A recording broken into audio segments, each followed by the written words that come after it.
Assalamualaikum warahmatullahi wabarakatuh.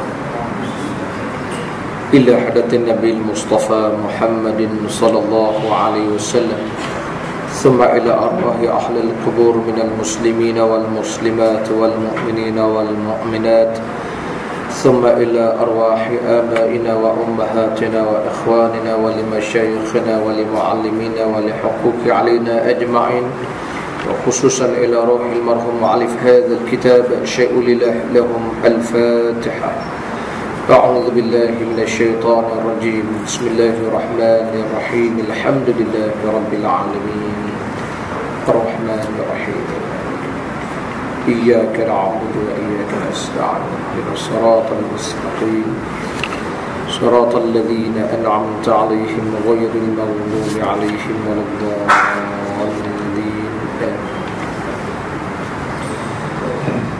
Alhamdulillah thumma alhamdulillah, alhamdulillahi rabbil alamin, wassalatu wassalamu ala sayyidil anbiya'i wal mursalin, sayyidina wa maulana Muhammadin wa ala alihi wa ashabihi ajma'in. Allahumma rabbana syrah lana sudurana, Allahumma ya Allah lapangkanlah dada kami, wa yassir lana umurana dan permudahkanlah segala urusan kami, wahlul 'uqdatam min lisanina yafqahu qawlana dan bukalah simpulan lisan kami. Allahumma rabbi zidna ilma, Allahumma ya Allah tambahilah kepada kami ini ilmu pengetahuan, warzuqna fahma dan kurniakan kepada kami kefahaman, amin ya rabbal alamin. Qala Allah Ta'ala fil Qur'anil Karim, a'udzu billahi minasy syaithanir rajim, wa innaka la'ala khuluqin 'azim. Shadaqallahul 'azim. Firman Allah Ta'ala dalam Al-Qur'an, wa innaka dan sesungguhnya engkau wahai Muhammad la'ala khuluqin 'azim, berada di atas ketinggian akhlak yang terpuji. Para jemaah hadirin hadirat muslimin muslimat yang dirahmati Allah Ta'ala sekalian, malam ini kita menyambung pengajian kita dalam kitab yang bertajuk Mau'izatul Mu'minin min Ihya'i Ulumuddin, kitab yang bertajuk Mau'izah, bimbingan bagi orang yang beriman, ringkasan daripada Ihya' Ulumuddin. Kitab ini dikarang oleh Syekh Muhammad Jamaluddin Al-Qasimi Ad-Dimashqi rahimahullahu ta'ala. Jadi kita berada dalam satu tajuk adab kenabian dan akhlak Rasulullah sallallahu alaihi wa alihi wasallam. Kita membacakan beberapa petikan ayat Al-Quran dan hadis Rasul berhubung dengan akhlak ini kerana antara manifestasi Allah mengutuskan Rasul sallallahu alaihi wasallam bukan saja untuk mengajar kita beribadah, bukan saja untuk meluruskan akidah, juga yang ketiganya Rasulullah sallallahu alaihi wasallam diutus untuk memperbaiki dan juga mengajar akhlak mulia. Kerana itulah manusia memfokuskan dalam soal bersabit ibadah. Kadang-kala manusia lupa kepada akhlak tasawuf itu. Itulah yang disebutkan oleh Al-Imam Al-Ghazali dan para ulama, sesiapa man tasawwafa man tafaqqaha bighairi tasawufin, siapa-siapa yang mendalami ilmu fiqh tidak belajar ilmu akhlak, ilmu tasawuf, tafassaqa, maka dia akan menjadi orang fasik. Kerana dalam amalnya penuh dengan riak, sum'ah dan sebagainya.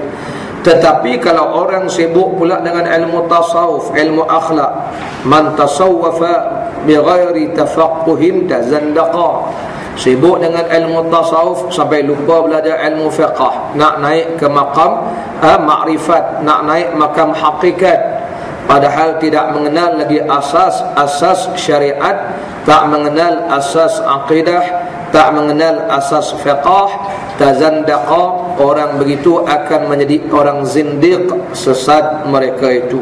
Kalau begitu, orang yang selamat ialah siapa-siapa yang tafaqqaha, siapa-siapa yang mendalami ilmu fiqh, masa yang sama dia juga kena mendalami ilmu tasawuf, ilmu akhlak itu. Jadi kita jangan mengabaikan ilmu yang bersabit dengan akhlak kemanusiaan, kerana manusia ini hadirin hadirat kadang-kadang dilihat di segi akhlaknya. Karena itu baginda bersabda, paling berat sekali, athqalu ma yudha'u fil mizan khuluqun hasan. Paling berat atas timbangan neraca akhirat nanti adalah akhlak terpuji. Maka itulah orang kadang-kadang ibadah bagus, akhlaknya tak bagus. Ada pula orang yang akhlaknya bagus, ibadah pula tak bagus. Perangainya bagus, budi bahasanya baik, bimayang balas pula, masalah juga ya. Ada pula yang rajin semayang, perangai pula tak senonoh, pun masalah juga. Hadirin hadirat, kalau begitu dua-dua kita kena seimbangkan.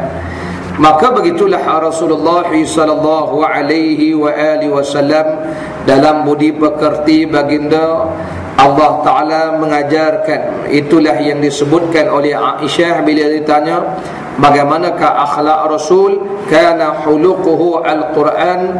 Lalu dijawab oleh Aisyah adalah akhlak Nabi Al-Quran. Maknanya apa?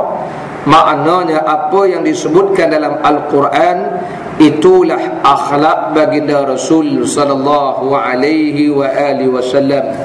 Lalu Syekh Dimashqi ini ataupun Syekh Al-Qasimi Ad-Dimashqi, Syekh Jamaluddin Al-Qasimi menyebutkan beberapa petikan ayat-ayat Al-Quran supaya kita dapat melihat beberapa akhlak Rasul yang disebutkan adalah akhlak baginda sebagaimana yang disebut dalam Quran.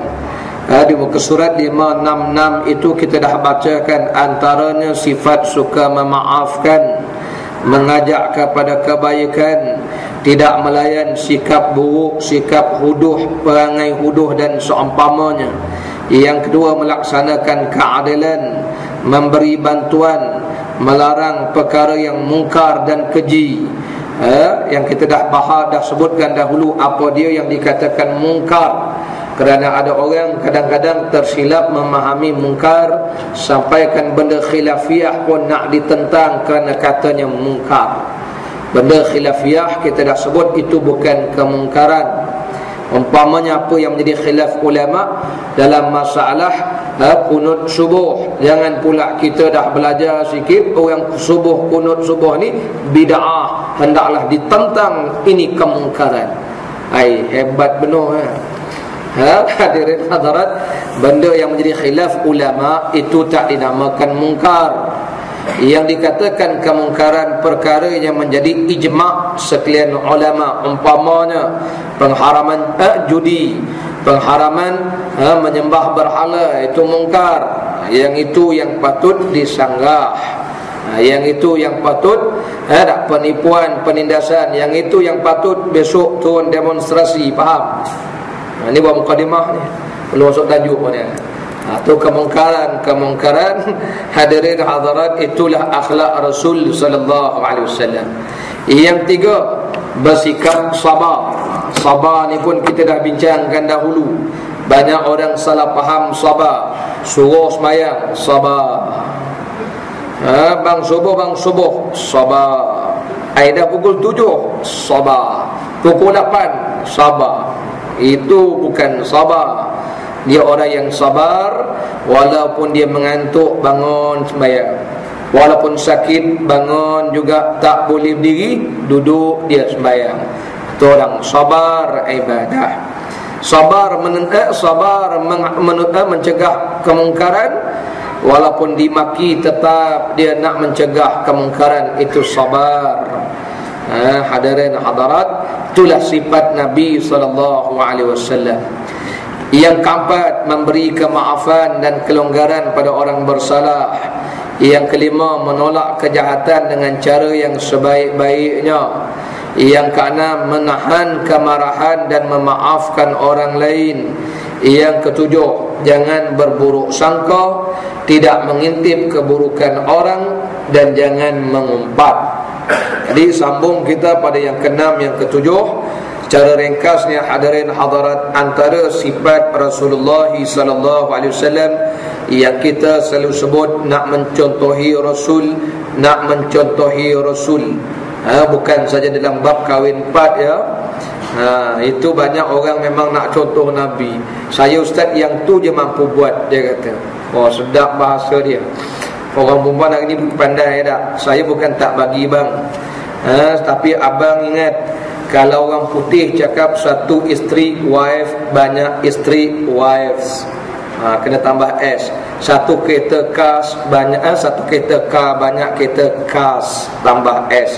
Kalau abang satu mampu, banyak mampus gitu.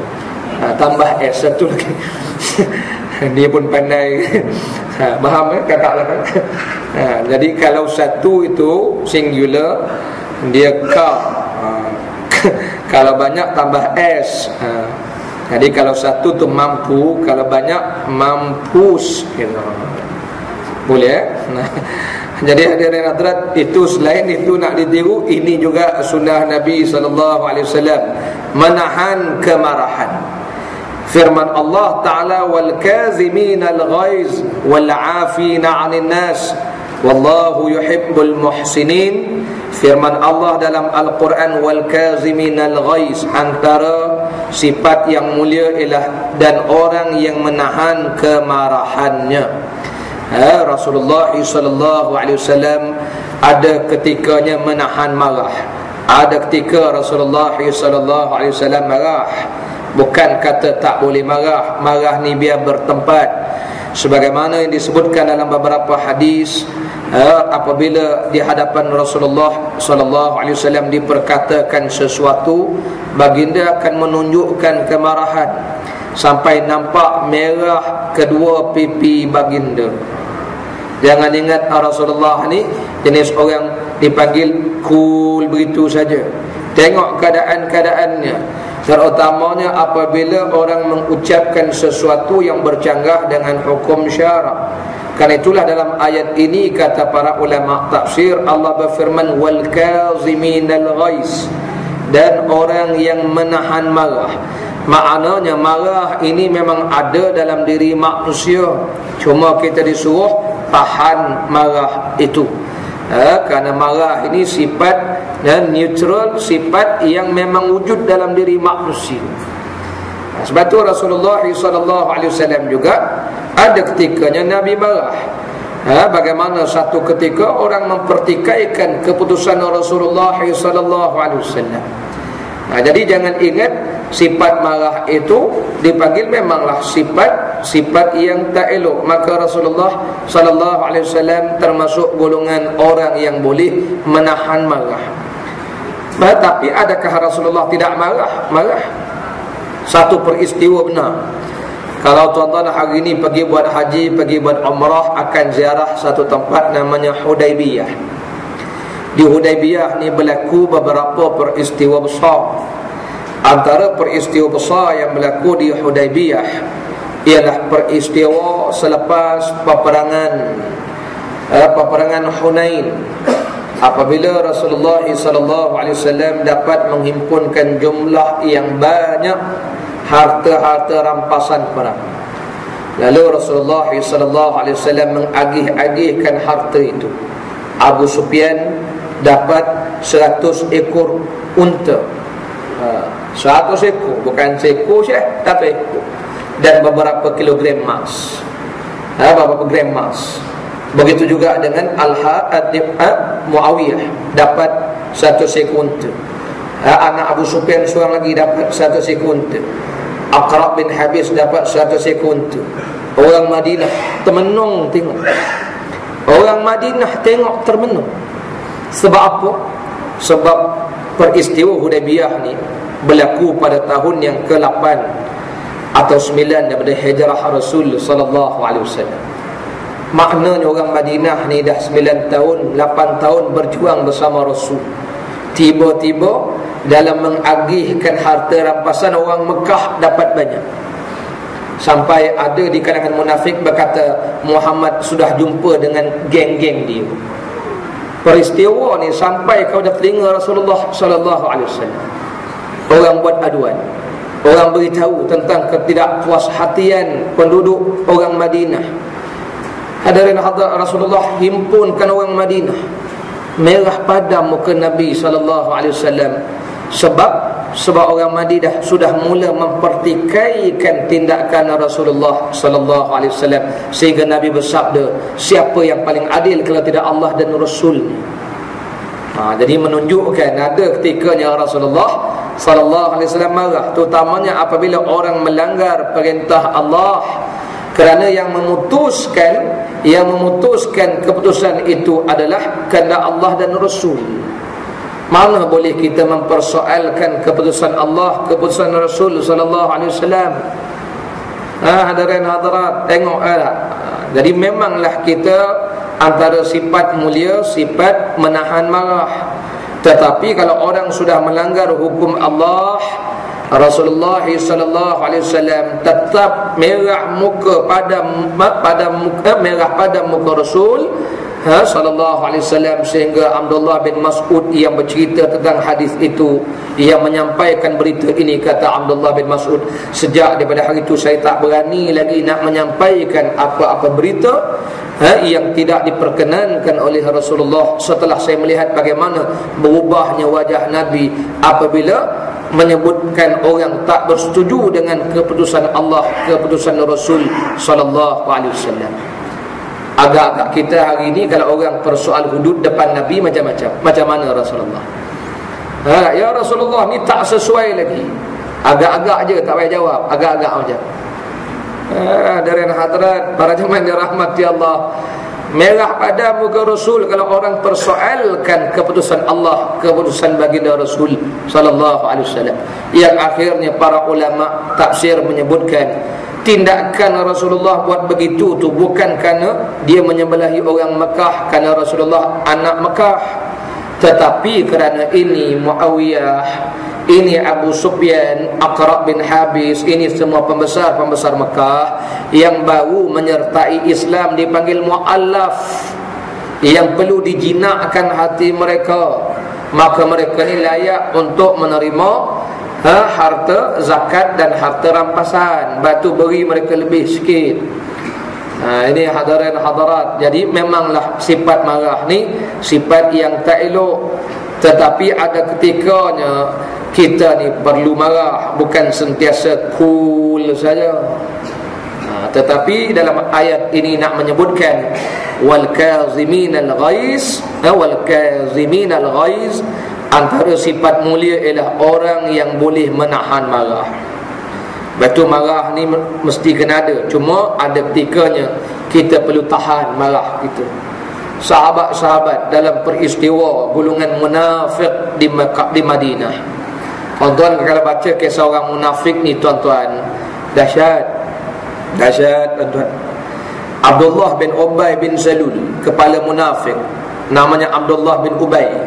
Salul itu nama mak dia, nama mak kepada Abdullah bin Ubay, nama maknya Salul, dipanggil Abdullah bin Ubay bin Salul. Bin Salul itu maknanya anak lelaki Ubay, anak lelaki Salul. Itu nama bin Salul, bukan nama tok dia Salul itu. Jadi namanya Abdullah bin Ubay. Dalam suatu peristiwa ketika berlaku peperangan dengan satu kabilah Arab, di suatu tempat bernama Muraisi. Allahumma salli ala Muhammad, dengan kabilah peperang itu. Jadi apabila sampai di Telaga Muraisi, kerana mereka ni hadirin hadirat dalam perang itu barangkali kekurangan air, tak dapat air. Jadi golongan-golongan di sebelah puak-puak Abdullah bin Ubay ni, yang menyokong Abdullah bin Ubay, bertembung dengan beberapa golongan yang menyokong Sayyidina Umar Al-Khattab. Sampai di sana tuan-tuan berebut air. Berebut air macam kita lah, air tak ada, berebut aja. Sampai jahat tak jahat Abdullah bin Ubay, dia kata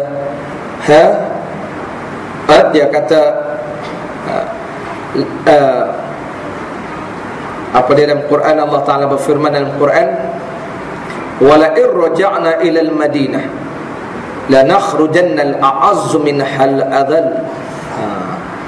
Wala in raja'na ila al-Madinah la'azzuna minhal adhal. Dia kata bila dia marah dengan golongan-golongan yang bersama Rasulullah ni, masa tu dia menyertai juga perang ini. Kerana masa perang Uhud tu dia sudah khianat Rasul. Tersebarlah cerita bagaimana puak munafik berpatah balik ketika perang Uhud. Jadi dalam perang ni tak dapat tidak kena join jugalah, kalau tidak nanti malu muka lagi. Tapi hadirin hadirat yang nama munafik ni memang mulut jahat.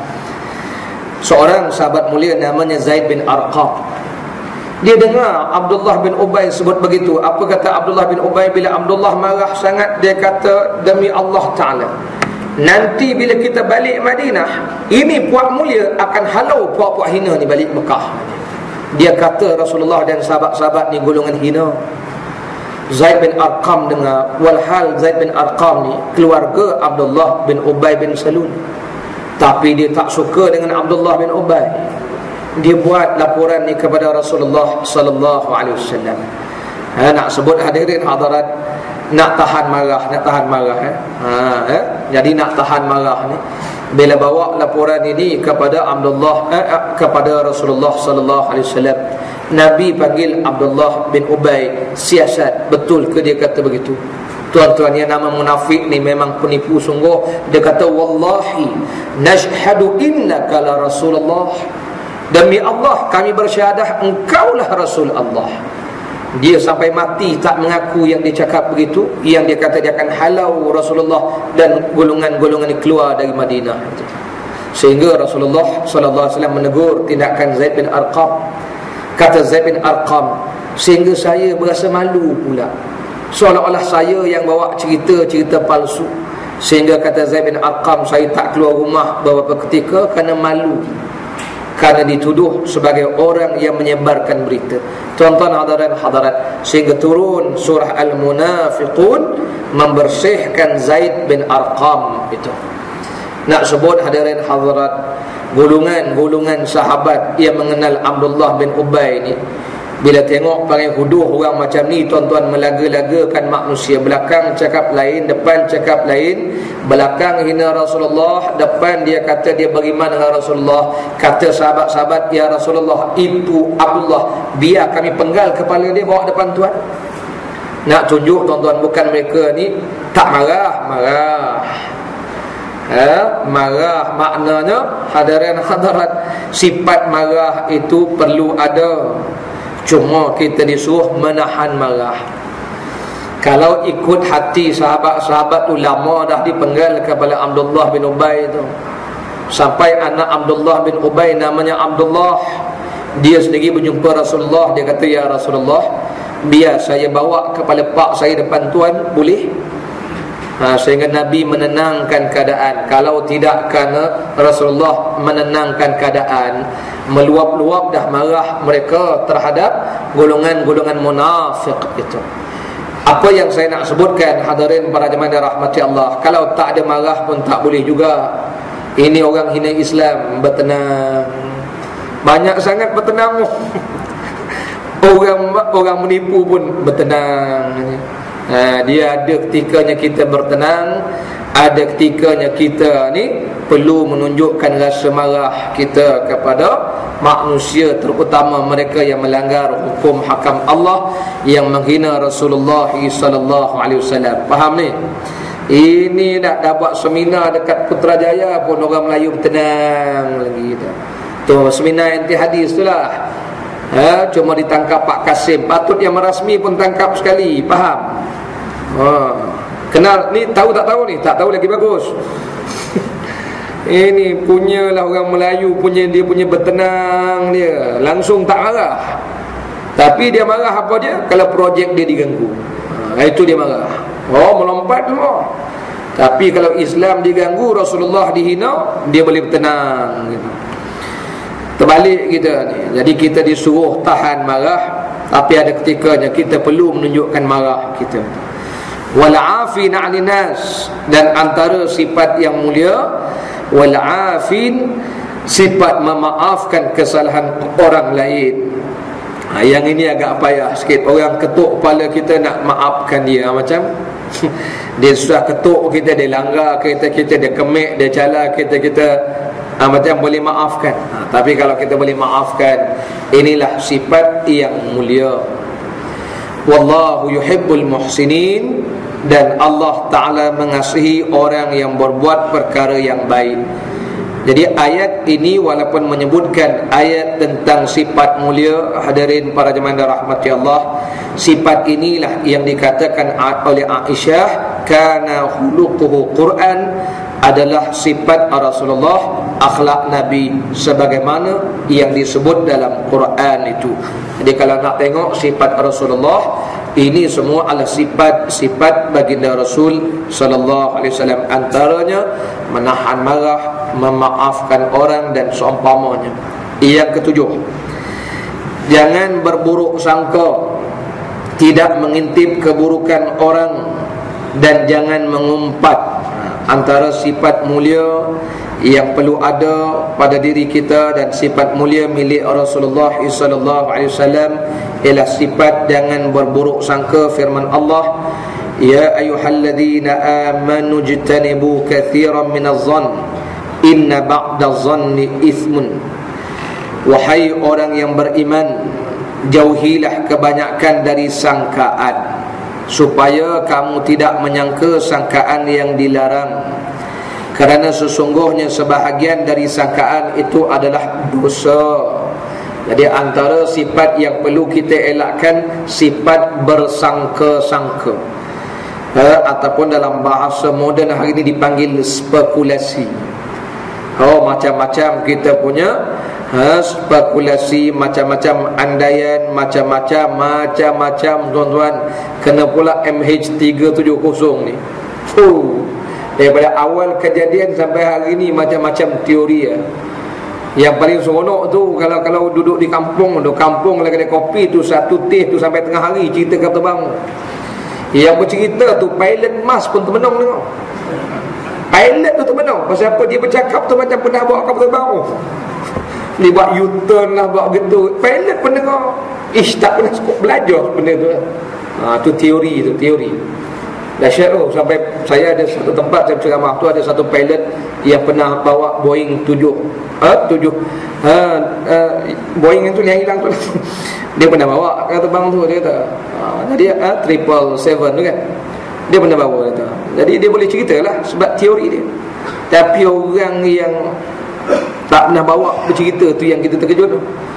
Macam orang tak pernah bawa kereta lah, dia cerita kereta. Tuan-tuan yang pernah bawa kereta, dengar orang bercerita ngeri tu.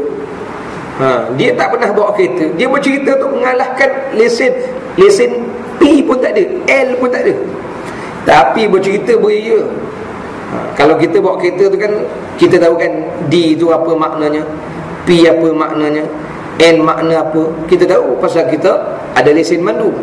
Dia bercerita masuk D tu depan, P tu belahan, N tu nak tengok kan kita tengok pun ngeri.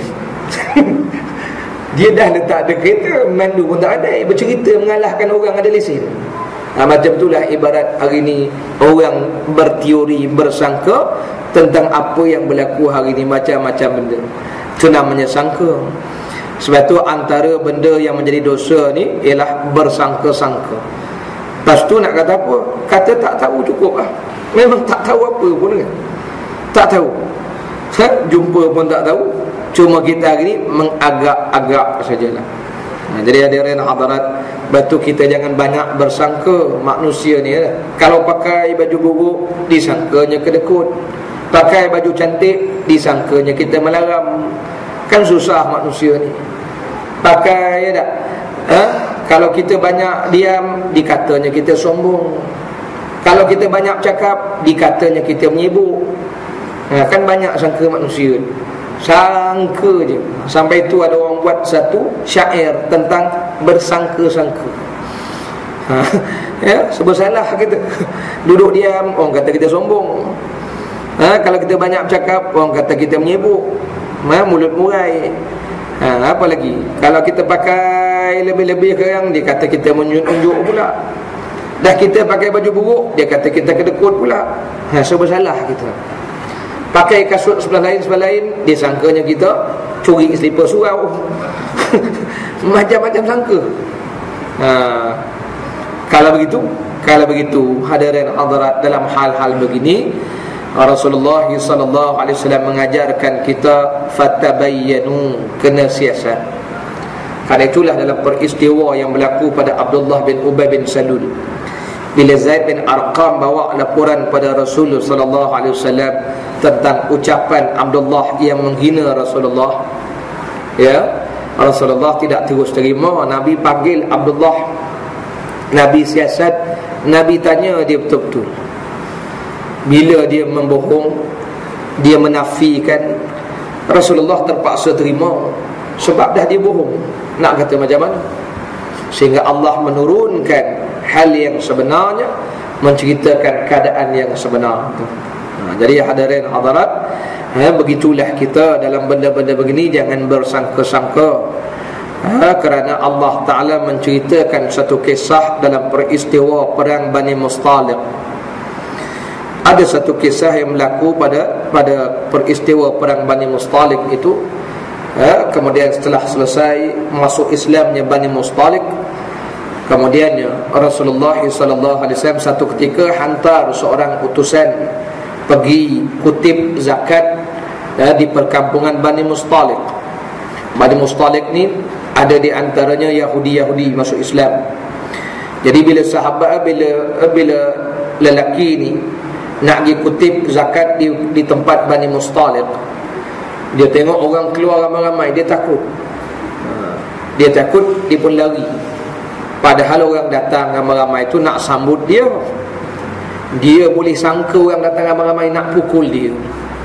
Dia bawa balik cerita, dia beritahu Rasulullah, orang Bani Mustaliq nak pukul dia. Orang Bani Mustaliq sudah murtad. Sehingga Rasulullah SAW menghantar satu pasukan tentera untuk menyerang kampung Bani Mustaliq itu. Ini cerita sangka-sangka ni. Banyak orang sangka bukan-bukan. Nabi hantar rombongan pasukan. Dan biasa sebelum pasukan tentera menyerang ni, mana-mana tentera pun sebelum menyerang, mereka akan hantar pasukan risik dulu, untuk risik tempat, risik kekuatan, risik pasukan risik. Jadi pasukan risik pergi selidik. Masa tu kebetulan waktu asar, mereka dengar laungan azan di perkampungan Bani Mustaliq. Mereka tengok orang kampung Bani Mustaliq semayang berjemaah. Jadi sudah timbul keraguan, mana kata orang Bani Mustaliq murtad. Siasat punya siasat, hadirin hadirat, rupanya berlaku sangkaan yang salah tadi.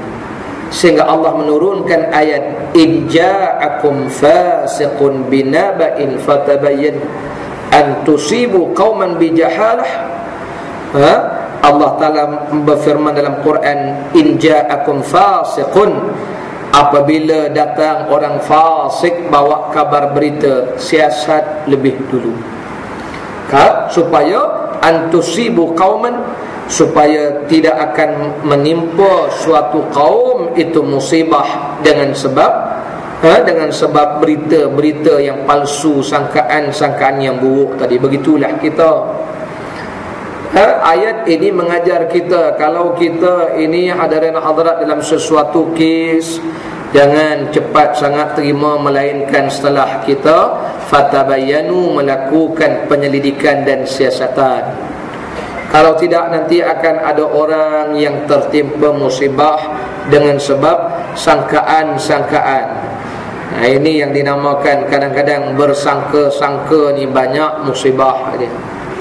Ya, Rasulullah SAW dalam peristiwa itu diajar oleh Allah Ta'ala, pada masa akan datang kalau orang fasik bawa berita, orang fasik ni hadirin hadirat, orang yang memang selalu menipu tu orang fasik lah. Masuklah surat khabar, faham?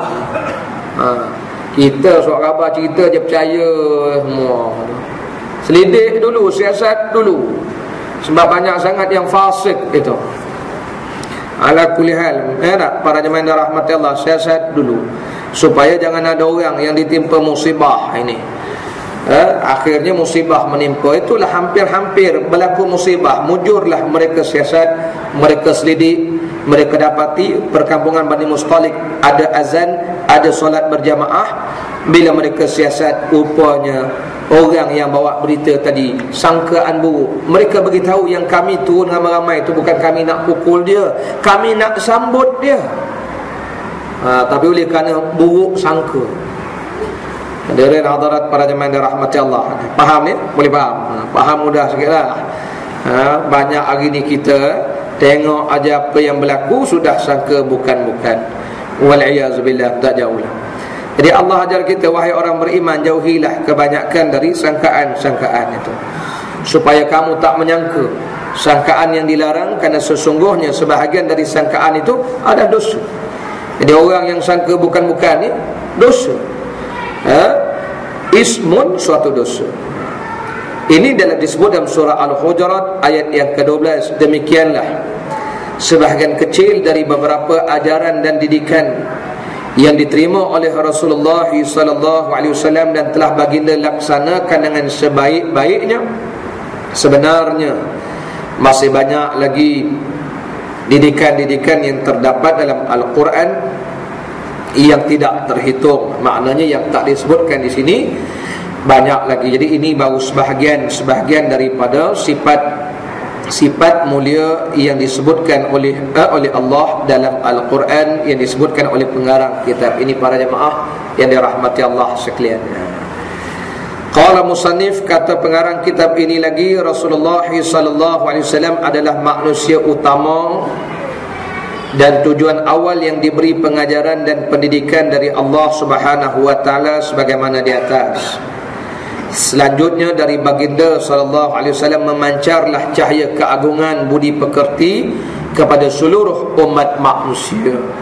Ya, ini mesti kita jadikan pegangan kita, bahawa daripada baginda lah memancarnya cahaya keagungan budi pekerti kepada seluruh umat manusia.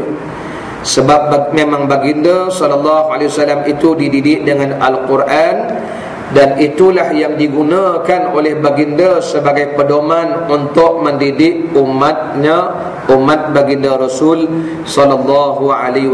Iaitu apa yang ada dalam Quran, itulah didikan Allah kepada Rasul dan didikan Allah untuk kita semua. Termasuklah dalam peraturan hukum hakam, syariat solat, syariat puasa, itu semuanya mendidik tak? Betul kita tengok solat yang kita nak sambut bulan Rejab nanti, peristiwa Isra' dan Mi'raj. Solat ini ada peranan dia. Apa peranan solat?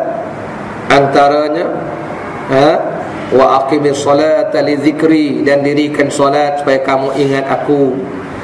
Itu semua nak didik kita supaya ingatkan Allah. Mayang tu ingatkan kita pada Allah. Apalagi tujuan solat? Allah berfirman, innas salata tanha 'anil fahsya' wal munkar. Sungguhnya solat boleh cegah manusia pada buat benda keji, benda mungkar. Jadi itu semuanya dipanggil syariat Allah nak mendidik kita supaya kita ni ada budi pekerti yang baik, yang mulia. Apalagi tujuan solat? Antaranya solat itu firman Allah Ta'ala dalam Al-Quran, qad aflahal mu'minun. Semoga jadi orang berjaya dunia akhirat. Puasa, apa pula peranan puasa? Itu semua nak didik kita. Peranan puasa antaranya firman Allah, puasa itu nak mendidik kita, la'allakum tattaqun, moga-moga dapat masuk golongan taqwa. Apa Allah didik kita? Haji. Semua yang Allah syariatkan dalam Quran ni ada didikannya. Termasuklah dalam bab nikah, kahwin, cerai, talak, termasuk dalam bab hukum janayah. Semuanya ada pendidikan. Ada, cuma kita ni nak yakin tak yakin dengan Allah. Itu orang yakin dengan Allah, dia akan nampak bahawa hukum Allah itu sebenarnya bukan menyeksa, mengazab, tetapi mendidik. Dalam bab potong tangan mencuri, Allah sebut dalam Quran nakala minallah, itu suatu kawalan dari Allah. Allah nak didik manusia, tapi manusia tak mau. Dia rasa dia pandai, dia nak buat perintah dia sendiri, dia nak buat aturan sendiri. Dengan pandai manusia inilah jenayah makin banyak tau. Batu kita dipanggil Allah nak didik kita, kena terima. Jangan kita sombong dengan Allah Subhanahu wa taala. Batu Rasulullah sallallahu alaihi wasallam, bila Allah nak didik Rasul terima, sahabat-sahabat terima. Kita ni bila Allah nak didik kita dengan peraturan Tuhan, terima ke melawan? Kalau orang terima, alhamdulillah. Tapi banyak hari ni ada yang melawan. Dia rasa tak perlu, dia rasa dia boleh mendidik manusia, dia rasa dia boleh mendidik masyarakat. Akhirnya Allah lepaskan, kamu buatlah sendiri. Terkapai-kapai kita jenayah makin banyak, rompak curi makin banyak dan seumpama macam. Dari hadirat para jemaah rahmati Allah sekalian. Jadi ingat baik itu ya. Azan dulu ke terus ya? Terus azan. Baik, itu dalam bab akhlak baginda Rasul sallallahu alaihi wasallam. Para jemaah rahmati Allah taala sekalian, jadi oleh sebab itu Rasulullah sallallahu alaihi wasallam bersabda, bu'ithtu li utammima makarimal akhlaq. Bu'ithtu, dibangkitkan saya ini, diutuskan saya ini, li utammima, untuk menyempurnakan kemuliaan akhlak. Hadis riwayat Imam Ahmad, Al-Hakim dan Baihaqi. Jadi dalam hadis ini Rasulullah sallallahu alaihi wasallam menggambarkan bu'ithtu, dibangkit saya ni untuk liutammima, menyempurnakan. Jadi nak lengkapkan akhlak-akhlak kita ni, terutama akhlak kita dengan Allah Subhanahu wa taala. Hadirin hadirat para jemaah rahmati Allah sekalian ya. Cerita akhlak kita dengan Allah ni, kita ni kena ada satu sifat, namanya sifat taat, sami'na wa ata'na. Hadirin hadirat, tak ada maknalah kita ni kalau kita melawan Allah Ta'ala. Hari ni kita baca dalam Quran, banyak dah ayat Quran. Antaranya kita selalu baca Qulillahumma malikal mulk. Katakanlah, dalam ayat itu Allah mula kalimah Qul, katakanlah wahai Muhammad. Para ulama tafsir bila menyebutkan kalimah Qul, macam kita baca firman Allah, Qul ya ayyuhal kafirun, Qul a'udzu birabbin nas, Qul a'udzu birabbil falaq, Qul huwallahu ahad. Ayat yang mula dengan Qul ini, kata para ulama, nak mengajar pada manusia, bukan Rasulullah reka-reka, tetapi Allah yang suruh Nabi katakan olehmu wahai Muhammad pada seluruh manusia. Katakanlah apa yang nak dikata. Allahumma malikal mulk, kamu beritahu mereka Allah lah raja, segala raja ni Allah. Jadi supaya manusia ramai ingat, yang menyebutkan Allah raja segala alam, Allah raja segala pemerintahan ni bukan Rasulullah yang sebut, Allah yang suruh Nabi sebut. Begitulah Allah suruh Qul ya ayyuhal kafirun, kamu sebut wahai Muhammad, wahai sekalian orang kafir, supaya orang kafir yang ada itu faham, bukan Muhammad yang sebut, Allah Ta'ala suruh Nabi Muhammad sebut pada mereka, supaya mereka sedar bukan Nabi Muhammad yang menghukum la a'budu ma ta'budun, tapi Allah yang turunkan perintah, beritahu mereka la a'budu ma ta'budun, tidak aku sembah apa yang kamu sembah itu. Jadi kalau begitu, ayat itu mengingatkan pada kita, Qul Allah, Qulillahumma malikal mulk, itu bahawa Allah Ta'ala suruh Rasulullah sallallahu alaihi wasallam peringatkan manusia yang ada ini, Allah lah raja segala seluruh pentadbir pemerintah, itu Allah. Kalau begitu, jangan lawan. Jangan lawan Allah. Allah lah pemilik alam semesta. Karena itu dalam Quran Allah berfirman, besok bila kiamat semua sudah mati, Allah berfirman, limanil mulkul yaum. Siapakah raja hari ini? Siapa nak jawab? Semua sudah mati. Termasuk kata para ulama dengan malaikat-malaikat pun semua dimatikan oleh Allah Ta'ala. Allah berfirman, limanil mulkul yaum. Liman, bagi siapakah, milik siapakah al-mulk, kerajaan hari ini? Allah sendiri berfirman menjawab, lillah al-wahid al-qahar. Milik Allah yang esa, yang perkasa. Kalau begitu, hakikatnya kita ni duduk bumi Allah. Duduk bumi Allah, menumpang bumi Allah. Jangan kita nak buat perintah sendiri. Understand me or not? Okay. Saya kalau marah cakap orang putih kan, sampai saya pun tak faham kan. Jadi kita ni kalau duduk menumpang rumah orang, tuan rumah tu pergi Mekah, suruh jaga rumah dia. Jangan kita nak repair rumah orang tu, nak ngecat sana, cat sini. Jangan. Tuan dia pesan sapu sampah aja. Tuan dia tak suruh ubah perabot, jual perabot itu. Tuan dia tak suruh kita bok lubang.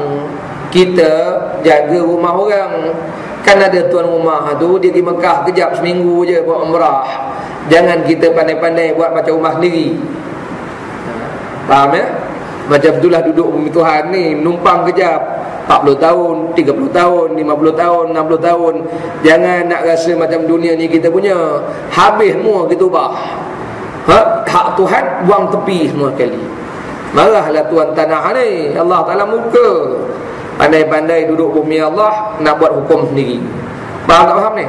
Kalau faham senang sikit ni. Kalau tak faham, pukul 11 kita berhenti ni kan. Mengangguk aja bagi faham. Allah hadirin hadirat, inilah yang berlaku dalam dunia ni. Duduk bumi Allah nak buat macam rumah sendiri, bumi sendiri. Nak buat perintah itu, terutama mereka. Geram betul lah. Mereka ada buat peraturan dia suka hati. Allah hadirin hadirat, para jemaah rahmati Allah. Nak buat TPPA lah, macam-macam dia nak buat. Ya, orang nak buat hukum Tuhan, dia nak larang pula. Dah dia larang satu, yang menyokong dia pula larang. Itu yang geram. Melarang Brunei nak buat kan. Bila kita sebut melarang, mereka jawab, oh kita kena beri orang faham dulu. Hadirin hadirat, mana ada undang-undang orang faham baru boleh buat. Undang-undang jalan raya tuan-tuan faham. Mengapa dia luluskan? Mengapa tak tunggu semua orang faham baru nak lulus? Kita yang dah tua faham undang-undang jalan raya, anak-anak tak faham. Oh tak boleh lulus ni, nampak ni. Tunggu budak tu faham. Budak tu pula orang besar baru faham, cucu kita pula tak faham. Tapi bila nak lulus undang-undang jalan raya? Tapi buat juga. Ketika PBB mengisytiharkan penubuhan negara haram Israel 1948, Israel ditubuhkan 1948. Ada dunia Arab setuju. Mengapa PBB boleh tubuhkan kerajaan haram Israel tanpa persetujuan seluruh manusia? Di Amerika hari ini mereka luluskan undang-undang kahwin sama-sama lelaki, sama jantina. Mana rakyat Amerika setuju? Mengapa boleh diluluskan? Menunjukkan undang-undang dunia ni tuan-tuan, bukan mesti semua orang faham boleh lulus. Kita sendiri pun faham ke British law, masa apa boleh lulus pula? Tiba-tiba undang-undang Allah Ta'ala kena faham pun nak lulus. Banyak cengkadak betul. Ni bukan marah ni, geram. Ni tahan marah ni. Kalau marah sungguh ni, pecah meja ni. Ni kita tahan marah ni. Cuma nak bagi faham pada kita, janganlah dengan hukum Tuhan ni banyak alasan. Kalau kita nak tunggu semua faham baru boleh buat hukum, tak ada orang boleh pergi haji tu. Kalau nak tunggu semua faham baru boleh buat hukum Tuhan, hukum haji, siapa yang faham? Yang khusus 4 kali tu pun tak faham tu. Sampai Mekah sana pun pening lagi. Tuan-tuan tak tugas haji, kita bertugas haji, kita tahu lah tuan. Saya bertugas haji, tamu haji tu. Allah ada. Sampai sana tu, pakcik buat haji apa? Dia kata haji pun macam-macam ke? Yalah, haji kiran ke, haji tamatuk ke, haji ifrat. Pakcik buat 3-3 sekaligus. Lah, orang tua ni biar betul. Macam? Kalau nak tunggu semua faham, tak haji lah kita semua. Satu kata bang catat, tiba-tiba tabung haji kata kena batalkanlah. Pasal apa? Ada yang tak faham lagi. Tapi bila nak gaji? Kan kat sana baru faham. Sampai sana baru faham. Pasal apa boleh buat? Allah, jangan buat alasan lah nak kena faham nak buat. Kalau nak faham buat mayang ni, berapa ramai yang faham mayang tak? Bila kita buat baru kita faham. Bila kita buat baru tahu masalah. Itu saya tak sebut lagi masalah haji macam-macam. Tak sebut lagi yang sampai pergi haji sana, sampai di Madinah. Baguslah tanya ustaz-ustaz. Cuma soalan tu kadang-kadang sabarlah, bersabar, tenang dia. Soalan dia nak cerita faham tak faham, soalannya mudah je. Saya nak tanya satu je ustaz, mandi sunat ihram ni wajib ke? Cuba tuan-tuan jawab. Mandi sunat ihram tu wajib ke tidak? Dia kata. Itu kalau nak tunggu faham, tak pergi haji dah kita semua nampak. Mandi sunat ihram wajib ke sunat? Jawablah sendiri. Satu, itu tak sebut lagi yang sampai dekat padang Arafah pun pakai spender lagi. Kita dah pesan tak boleh pakai benda berjahit. Alah ustaz, kecil takkan Tuhan kira dikit spender kecil tu. Itu kita boleh tahan lagi Syekh. Yang jawab, takkan tak boleh ustaz. Memang tak boleh je. Alah, saya package mahal, takkan spender tu boleh pakai. Dia kira package dia mahal. Saya bukan muasasah. Oh, dia ingat muasasah takkan tak pakai spender. Dia bayar mahal 20,000 boleh pakai spender. Pakai kau bayar ledang punya. Itu nak sebut kalau tunggu faham, semua tak faham, semua tak lagi haji tau. Siapa cakap mesti kena faham boleh buat? Tiba-tiba hukum Tuhan yang lain, nak kena faham boleh buat. Itu semuanya namanya alasan tak nak buat. Itu je jawabnya. Jangan beri alasan, tak? Dia kalau nak tunggu semua faham boleh buat, hadirin hadrat, tidak ada undang-undang yang boleh dibuat hari ni. Sebab semua undang-undang kita tak faham. Undang-undang perbandaran tuan-tuan faham, undang-undang buat rumah ni tuan-tuan faham. Bila tuan-tuan nak extend rumah baru tuan-tuan faham. Oh, syaratnya begini. Mana kita faham?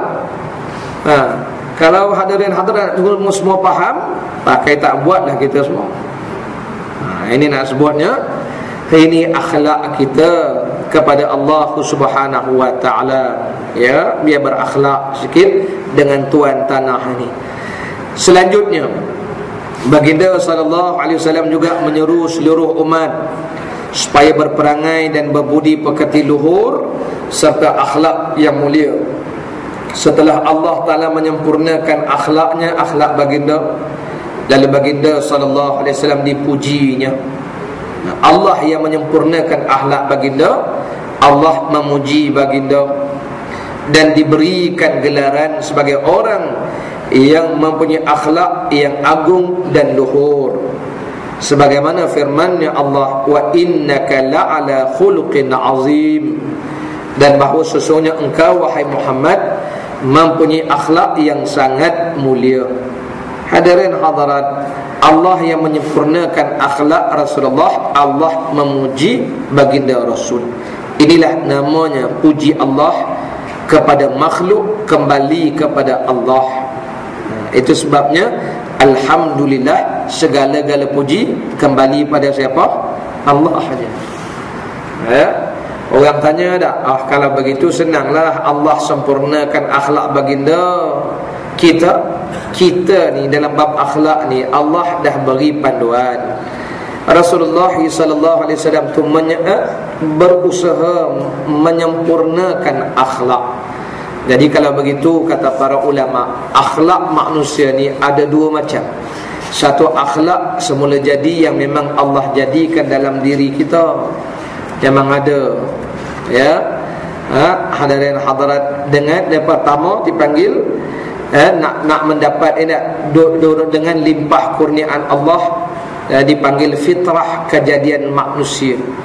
Dengan maksud lain, manusia itu memang sejak diciptakan dilimpahi kurniaan, kesempurnaan yang telah ditetapkan oleh Allah Subhanahu wa taala. Umpamanya kita sejak lahir-lahir lagi dah pandai dipanggil, ada sifat-sifat mulia yang Allah beri, yang akhirnya diajar, dididik oleh mak kita, ayah kita sebagai pengasuh-pengasuh. Kemudian bila kita besar sikit, kita lah kena usahakan, kita kena usahakan menyempurnakan akhlak itu. Mak ayah kita dah beri dah basic dia. Jangan bohong, jangan lupa Allah, jangan lupa doa. Nak keluar rumah, Bismillah tawakkaltu ala Allah. Nak makan bismillah, Allahumma barik lana. Jadi mak ayah kita ni dah ajar kita basic-basic itu. Jadi kita dah yang kena usahakan menyempurnakan dia. Begitulah baginda Rasulullah sallallahu alaihi wasallam. Jadi jangan pula kita bercakap, senanglah Rasulullah, Allah Taala buat segala-gala kebaikan pada baginda. Tak. Memang Allah sediakan, tetapi Rasulullah sallallahu alaihi wasallam berusaha mencapainya. Batu dapat Nabi capai. Jadi kita ni pun kena usaha untuk mencapai akhlak-akhlak mulia itu. Dalam pada itu, kata pengarang kitab ini, dalam pada itu Rasulullah juga menjelaskan kepada seluruh umat manusia bahawa Allah itu mencintai akhlak yang baik dan membenci akhlak yang buruk. Sayyidina Ali karamallahu wajhah berkata, hairan sekali aku melihat seorang muslim yang didatangi oleh saudaranya sesama muslim yang meminta sesuatu keperluan kepadanya, tetapi dia tidak bersedia untuk berbuat kebaikan. Apakah orang yang sedemikian itu tidak mengharapkan pahala? Apakah dia tidak takut dengan siksaan? Bukankah sebaik-baiknya seseorang itu bersegera untuk mengamalkan akhlak yang baik dan mulia? Sebab itulah yang akan membawanya ke jalan keselamatan. Jadi Sayyidina Ali berkata, heran tak? Memanglah orang zaman itu hadirin hadirat berada pada sebaik-baik kurun. Jadi Sayyidina Ali kata, heran aku tengok orang Islam yang kalau saudaranya sama Islam minta sesuatu padanya tapi tak sedia nak bantu buat baik. Heran. Kenapa hadirin hadirat? Rupanya kita ni orang Islam, Allah beri satu kemuliaan yang disebutkan oleh baginda Rasul sallallahu alaihi wasallam. Kita ni Allah bagi kemuliaan atas nama orang Islam, sehingga Rasul bersabda, uridat alayya, dibentangkan depan saya ni kebaikan-kebaikan dan kejahatan umat saya. Sampaikan ada di kalangan umat saya yang buat satu benda kecil yang pada sangkanya kecil, dibentang depan saya. Apa dia? Iaitulah dia ambil satu benda yang mengganggu di jalanan.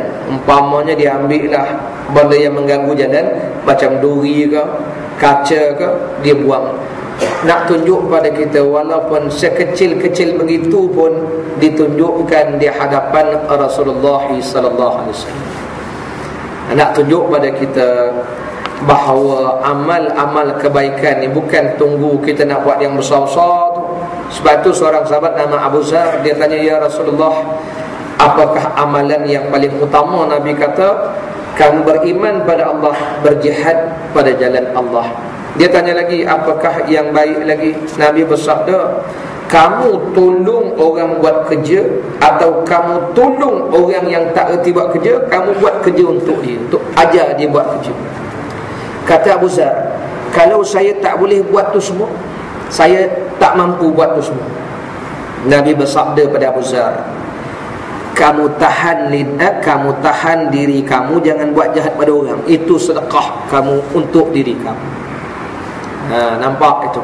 Rupanya kita ni orang Islam, jangan ingat benda besar-besar. Kadang-kadang benda yang kecil kita susun selipar surau tu pun kebaikan dah, Syekh. Itu kata Sayyidina Ali, hairan aku tengok orang Islam, sama-sama Islam minta tolong pun tak mau nak bantu, sama-sama Islam pun tak mau nak buat baik. Heran kata Sayyidina Ali. Sebab apa? Sebab hadirin hadirat, manusia banyak menyangka nak buat baik, nak sedekah ni hanya dengan wang, hanya dengan benda-benda besar. Dia lupa yang Rasulullah ajar kita termasuk akhlak mulia. Sabda Nabi pada Abu Zar, sampai takufu syaraka anin nas, kamu tahan diri kamu itu daripada melakukan kejahatan, itu pun sudah jadi sedekah untuk diri kamu pada kamu. Kita tahan jangan buat jahat kat orang. Dalam hadis yang tadi Nabi sebut, sampaikan dibentang pada saya kebaikan amal umat saya, amal baik, amal jahat. Walaupun sekecil-kecil pada pandangan dia, iaitulah dia buang benda yang mengganggu jalan raya tu. Dia buang kaca, dia buang paku, dia buang kayu. Itu pun ditunjukkan di hadapan Rasulullah sallallahu alaihi wasallam. Kalau kita buang benda yang mengganggu jalan raya tu, tuan-tuan, bayangkan yang kecil macam paku pun ditunjuk. Kalau kita buang tol tu macam agak-agak Allah hadirin hadirat besar. Okay, faham. Nak sebut ni akhlak mulia, ni akhlak mulia. Saya sebut ni bukan apa. Kadang-kadang kita ni nak buat baik, jangan ingat benda besar. Ni selalu saya tengok selipar surau, selipar masjid ni. Kalau kita anda, so kadang-kadang apa salahnya kita ni susunkan selipar tu. Paling tidak pun kita nak keluar tandas tu, susun dekat kaki kita rapat kan, keluar. Ini tak, mana kaki kanan, mana kaki, situlah selipar letak. Dah berterabur selipar. Sebab pada ingat kita itu bukan kebajikan. Bajikan je. Belum lagi kita duk sental daki-daki pada toilet tu, sental. Padahal toilet air banyak kan, gonyah dengan kaki pun boleh. Tak apa, tunggu tok siap buat kerja. Inilah hadaran kita lupa. Itu sebab kata Sayyidina Ali, heran aku tengok orang Islam ni, dia tak nampak bahawa itu semua boleh menjadi kebaikan. Tidak bersedia untuk berbuat kebaikan. Apakah orang sedemikian tak mengharapkan pahala? Maknanya Rasulullah SAW dan para sahabat cuba bina akhlak kita ni supaya kita ni berpahaman. Walaupun kecil itu, nampak sampah kat suatu kutip sampah, tak perlu tunggu tok siap, nampak tik cicak kita sendiri sapu. Itu kalau kita tahu tu mas kahwin bidadari itu tu, terutama dalam surau masjid ni. Ni sampah-sampah ni kalau kutip ni jadi mas kahwin bidadari.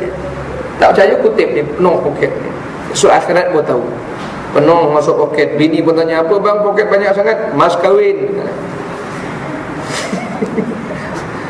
Ngamuk bini kita. Iya, mas kahwin bidadari tu. Main kebajikan je. Ini rumah Allah, bukan rumah kita. Rumah kita tu hadirin hadirat boleh pahala juga. Rumah Allah lebih dari itu lagi. Ya, supaya jangan ingat akhlak kita itu. Pahala itu, kata Sayyidina Ali dalam ungkapan ini, kata saya, apakah orang semikian tak mengharapkan pahala? Apakah dia tak takut dengan siksa? Bukankah sebaik-baiknya seorang itu segera mengamalkan akhlak yang baik, yang mulia? Kan mulia akhlak kita, keluar tanda susun selipar. Kalau semua orang Islam buat begitu, senang gitu.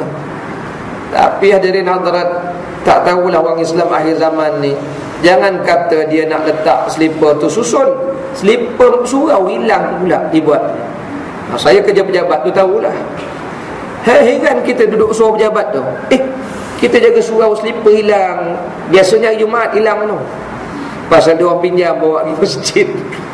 Dah lah bawa pergi masjid, lepas tu letak bawah meja masing-masing. Tengok, tulis surau. Geram betul.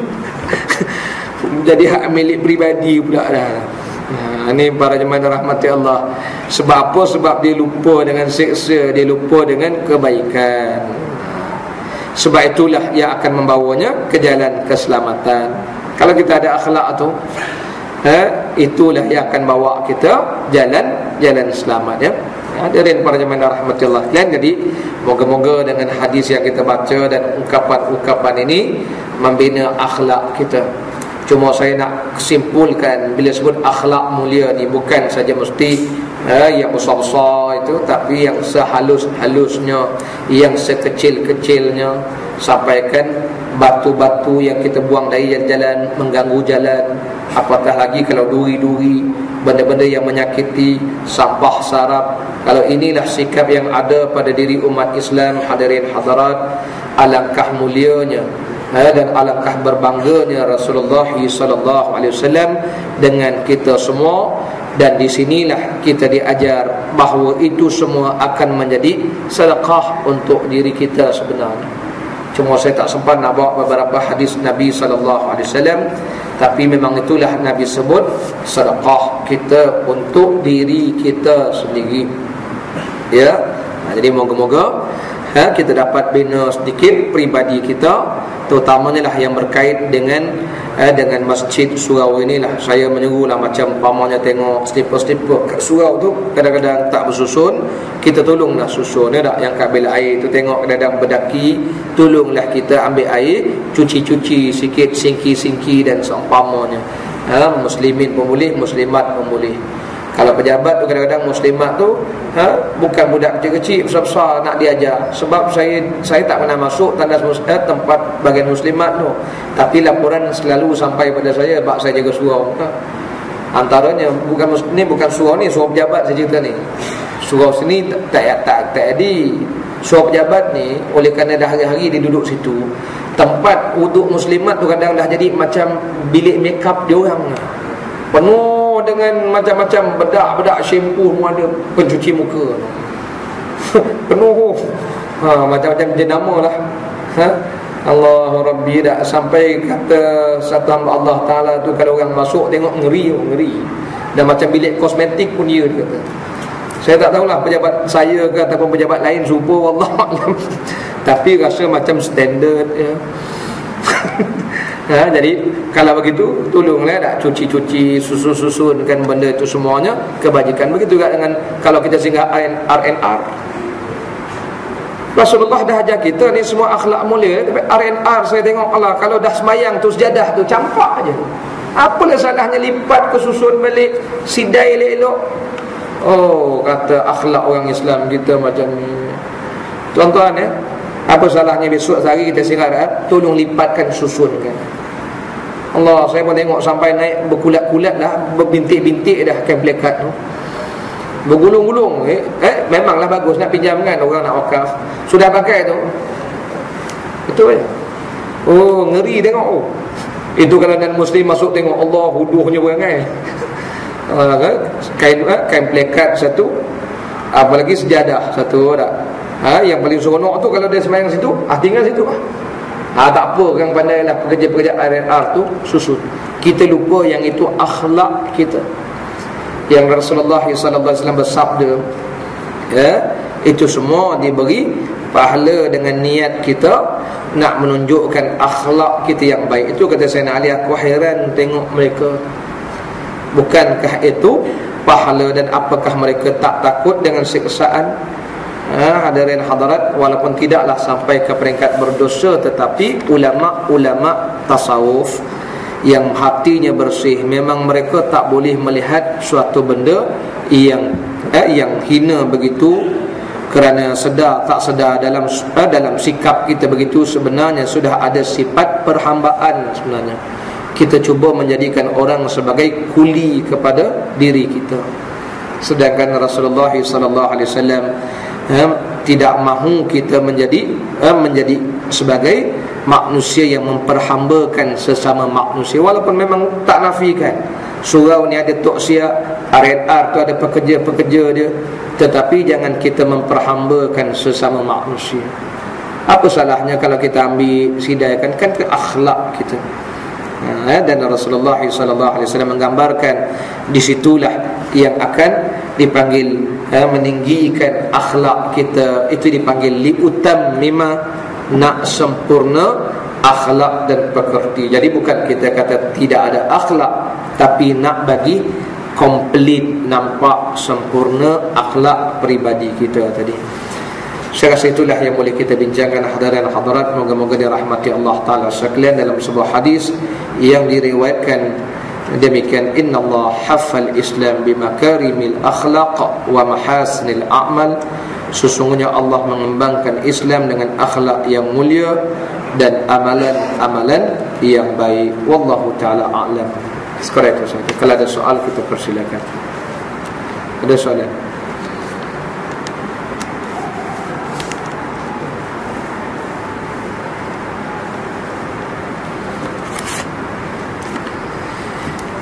Tak ada.